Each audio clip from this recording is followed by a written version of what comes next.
Hi everyone, welcome back to another video. Today I am going to show this video how to enable or disable USB ports on your Windows 10 or Windows 11.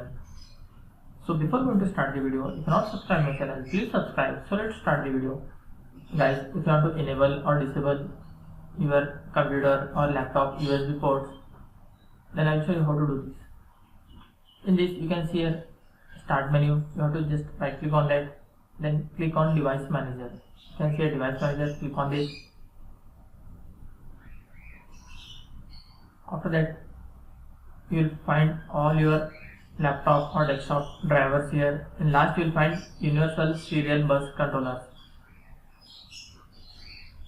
First, I will expand this one, and I will expand this universal serial bus controller. Double click on that.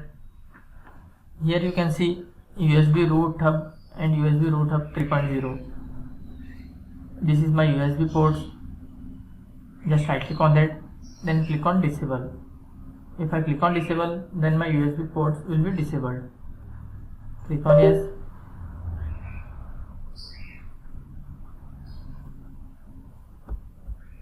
And if I disable this also, and my another USB port, that will also disable. So if you want to enable it again, just right click on that and click on enable.